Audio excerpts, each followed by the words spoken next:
Say with your legs media. You know what to do. Hit the like button. Subscribe to the channel. What's up, in this Luby? Say with your legs media. Say with your legs media in case you didn't hear. But we are going to recap from stage 6 to the end of our Terreno Adriatico, and then from I think it's stage 7 to the end of Pyrenees. But we're going to give you Terreno Adriatico first. And we're going to start with Friday. Friday's winner was Frederick Devenez? Yeah, Devenez. And the win was pretty amazing because he was in a breakaway group the whole day. They had like a 3-minute gap going into the last climb. I believe it was UAE brought it back, and they chased him down, UAE and I think Ineos as well. Yeah, more UAE chased it back because Filippo Ganna was hanging on and he made it over the climb, which was pretty cool. But they got to within like 10 seconds of Frederick as they crested the top of the climb. Pickup attacked from the group, which really split the group up and made it smaller. But then once they established this smaller group of about 20 riders chasing Frederick, they all started to look around and no one wanted to chase. So what happens when you do that? If you're one rider and you keep a steady pace, while everyone behind you is trying to figure out who's going to chase, then it advantage goes to the breakaway, and he did. He survived. He ended up winning the stage. Rode 10 kilometers on his own, and they got as close as 7 seconds, but they just never shut it down. It was crazy, and they had some big guns chasing back there as well too. Filippo Ganna got to within 1 kilometer and dropped his chain, but because he was in that 3 kilometer zone where if you crash or whatever, you get the same time as the group. So luckily he was in the leader's jersey, so he kept the leader's jersey. So that was how stage 6 ended. Stage 5 ended. Stage 6 I went to Juan Ayuso, and Peacock was in a close second, and with the Hindley in third. So basically, this was a UAE day type of day, basically, and it was one big climb. This was considered the Queen stage, and like the gap had about 3 minutes or something like that, and UAE pretty much just pushed hard, shut it down, caught the break, and then once they caught the break, it was Pitcock, Jai Hindley, and Juan Ayuso, and Juan Ayuso just kept attacking, until he finally was able to. It wasn't even the attack that he was able to get away from Pitcock and Hindley. It was just he started to ride a high tempo and he held on to it. So after the constant attacks that he put in just before he started riding tempo, then that just did it, and he was able to roll away for the win, and he won by a few, like 20, 30 seconds or something like that. But Pitcock said, Pitcock's getting smarter. He's learning, and he understood his what he did and what he needs to do to improve. So I'm really looking forward to Pitcock in the future. I think Pitcock in the future is going to be something pretty spectacular. And in the final stage, ended up being a sprint stage. You went to Jonathan Milan with Sam Bennett, like really, really close finish. Like Milan basically only was able to pip Sam Bennett at the line, and that's the way with Olive Coy finishing third, running out the top 3, and GC finishing after that climb to the top of the yesterday's stage, which would have been stage 5, stage 6.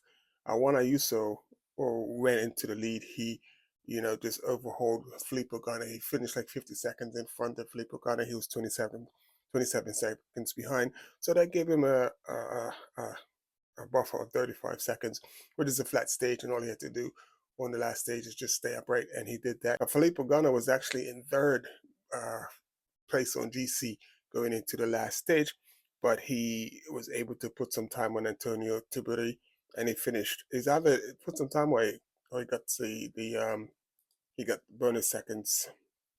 So no, he didn't get any bonus seconds. He must have got bonus, but anyway, somewhere along the line, Filippo Ganna got some bonus seconds. So he got 3 bonus seconds out on the road, and so those bonus seconds put him ahead of Antonio Tiberi, and Derek G just missing out 4th place. Indians 5th place, and my man Tom Pickard finished in 6th. So that's your look at Terreno Adriatico, and we're gonna have a look at the race to the sun. And that's the other crazy thing. Both of these races, they were the weather was horrible. The weather was horrible. So the race to the sun basically pretty much rained every day. It was not just rain, it was cold. And then you also on the Terreno Adriatico. Was it Terreno? No, sorry, Paris. So it was Paris that had snow. But they both were really cold. Paris was the colder of the two races having snow. That's crazy. It was colder race to the sun, and they had snow on one of the finishes. So we're gonna go so back to stage 6.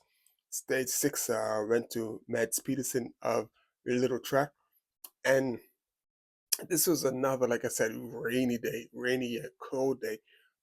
But the Visma team had talked about how it was going to be really windy after they did the climb. So here's them talking about the like what the conditions are going to be like. Key point of the stage. At the top, we have to take the descent first, because when we get to the bottom, it opens up, and then we see it'll be so strung out. We'll already be in the front, and then we can see if there's enough wind to actually split it and if it's open enough. So after they got through talking, then they went out and they executed. I mean, that was like just really amazing to see. It was beautiful. You have to go to the Instagram and just look at the little montage that I did. I mean, it was just like it was poetry in motion. The way they they just like destroyed the field, and then like and Ineos was on it as well. They got it together and were able to chase back and catch up to Visma Lisa bike, and that was basically once those two got together, the whole team of Ineos and the whole team of Visma Lisa bike got together. That was it. It was game over, and Mads Peterson was able to make that junction across, and he was basically all the other sprinters got dogged out and weren't able to stay up or make the cut. And then once that happened, it was all she wrote. So it was almost a foregone conclusion that Mads Peterson will win the sprint. But Judge Josh Sterling gave him a run for the money and came close. But you wouldn't bet against you would never bet against Mads Peterson with the riders that were left in that group sprint. Well, in that breakaway group. Then we go on to stage 7, and stage 7 went to Michael Storer.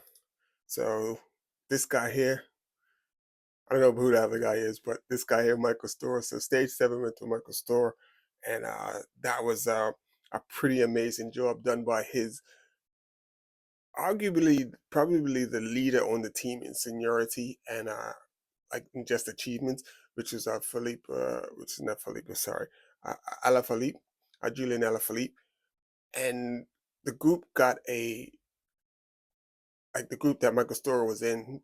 They had a gap of like 4 minutes and 30 or something, but then it was like UAE was the main chasers, and along with Visma bikers, I think yeah, Visma and UAE were chasing pretty hard with one or two other teams, and Niels Pullet was the main person chasing, and they got onto a section where basically it's just like almost like a false flat, but it just continues to go uphill before they really start the last part of the last climb, and on that way to the last climb, on that maybe 1% or 2% grade, Alaphilippe was on the front, just putting down the power for his guy Michael Storer, because he knew that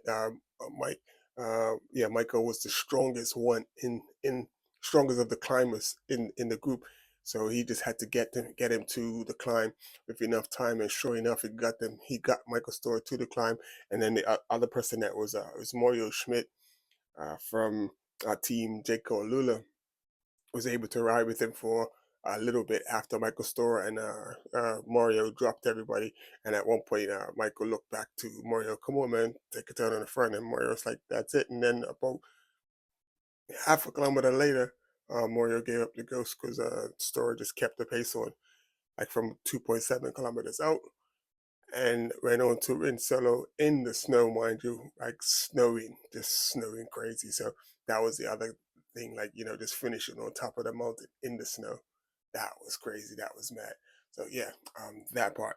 So Michael Storr wins stage 7, and second was Mario Schmidt and George Steinhauser rounded out the top 3. Then we go to stage 8, the final stage, Paris Nice, and guess what? The sun came out. I mean, there were still wet spots on the road, but it's called the Race to the Sun, and the trophy that it yeah, the trophy that they get looks amazing. So you had Matteo Jorgensen. He got isolated early. He's like the leader of he's the leader of the race. He's wearing the yellow jersey. They started with Jonas Vingegaard, who abandoned, I believe, on stage 5 after a crash. And then there's talk, like, if Matteo won last year, why are you bringing Jonas to this race? And there are other 1 week races that he can, go and tune up. Why come in? I don't know if it was to test the as Matteo being Jonas's number one lieutenant, but Jonas got even before Jonas got hurt, he got beat by Almeida, like caught chased down by Almeida, and like the Jonas that we know that destroys Tade and everybody else, Almeida would have never caught him, and that to me that was like a bit suspect. It just showed me like I don't know. I think Jonas was found wanting, and so yeah, that was before the crash. So and then after the crash, that didn't help him at all. I don't feel like he was in the form that he could have been, and then to have that crash, it just sort of really knocked the wind out of his sails. So he retired. He's messed his hand up. You can see he's messed up his face a little bit as well too. So hopefully he recovers. But the thing about Jonas is like he was undercover last year after his big crash, and whatever program they had him on, it got him on point, like to the point where he could like be second best to Tadej Pogacar and better than everyone else. So if he's only doing he's only got 2 more like 1 week races coming up to before the Tour de France. Talking about Jonas Vingegaard, and then look at Tadej Pogacar's schedule coming up. I mean, Tadej is really putting in the work. I think Tadej is looking to destroy. Tadej's not looking just to win. I think he's looking to destroy. So we'll see how that goes.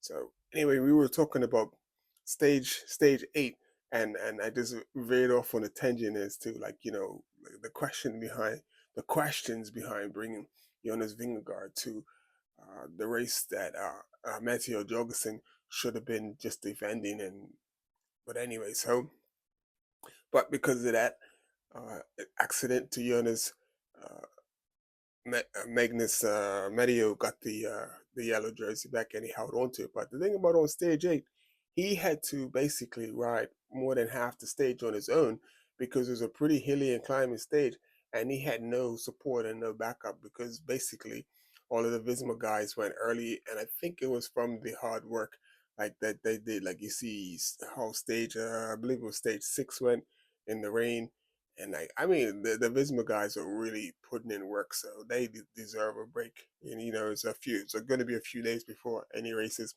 later on in the week. So the day went. Who was it? Mads Peterson. He needed to secure those final points on the green jersey, which is on top of a climb, and he did that. He amazingly did that. He stayed away, and he secured the green jersey, and by him winning that last climb, if he wouldn't have done that, he would not won it. So he put in the work and he got that jersey. So guys like Mads Peterson in the classics are going to be Matteo in the classics. Tadej's gonna have his work cut out. Even watching Vanderpool, he really like, even though he won that race, La Semin, La Semin, like last week, he just wasn't like. looking like the devastator, like and now Tom Pickup put in some really good performances. So I think the classics are going to be fire between Pickup, between Tade, Matthew, Mads. I don't know about Walt. We'll have to see about Walt, but we'll have to see. That's going to be hit and miss. But yeah, the classics are going to be fire. It's going to be some fireworks for the classics this year. So, and then, anyway, let's finish up. Stage 8 went to Magnus Shadfield. We can't take away from it. He climbed amazing. He was in Matteo wasn't able to close the gap to him, and Matteo tried his hardest. Come on, Matteo, you gotta win the yellow jersey and win the last stage. Come on, man, you gotta do like a big dog. So just like, but he wasn't able to get the stage. But that's crazy. We had two Americans in 1 and 2, and then we had an American going back to back to take the overall. So, like I said, Magnus Sheffield won the day on that last climb when he caught the I can't remember the rider he was with. I think it was Felix Go that he caught, and then Felix wasn't able to keep up, and he went on. Medio caught Felix Go as well and got past him and finished in second. So that was the and Michael Storer, the winner from the other day, finished fourth on the day, which is a great look for Mr. Storer. And the GC went down as so you had Medio Jorgensen in first place, and then you had Florian Lipowitz from Red Bull, Bodo Hensgrove in second, and Timon Arensman from Ineos Grenadiers in third place, and that was your podium on GC. Magnus, the winner of today, he moved up one place to fourth place, and Michael Storer rounds out the top five with that's pretty amazing for Tudor Pro cycling. And all of these teams like Tudor Pro, what's the other team?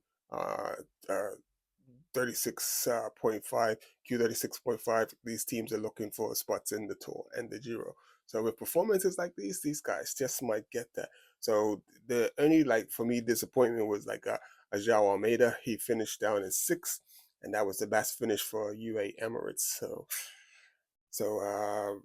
yeah, so I don't know what's gonna happen with the tour if they're gonna take João Almeida. I think they might replace him with Isaac Del Toro because João Almeida tends to be temperamental and doesn't like to play ball. And just yeah, like we saw last year, he didn't want to do as his tone. So we'll see what happens. But anyway, hope you enjoyed that. So we got Milan to San Remo coming up this week.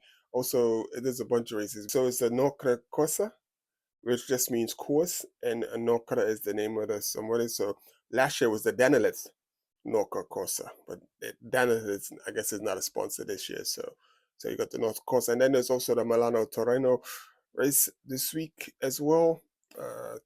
So that's on the 19th. So all of those races are on the 19th, and then Milan to San Remo will be. Oh, you got the Coxside Classic as well this week. All right, so you got Norco Corsa on the 19th, and you got the Grand Prix at Denin on the 20th as well. On the 21st, you got the Coxside, and then on the 22nd, it's going to be Milan to San Remo. So yeah. Alrighty, so I hope you enjoyed that. And it's Luby Say With Your Legs Media. Remember to hit the like button, subscribe to the channel. Please tell a friend to tell a friend. Check out the Instagram. I'm really enjoying posting on the Instagram. I'm trying to get to 1,000 followers on Instagram, so check out the Instagram. And please like and share this. And same on the Instagram. Anyway, it's Luby Say With Your Legs Media. Get me there. You know what I'm saying? And Redster, if you see this, we're gonna do something. Say With Your Legs Media. You know what to do. Hit the like button, subscribe to the channel.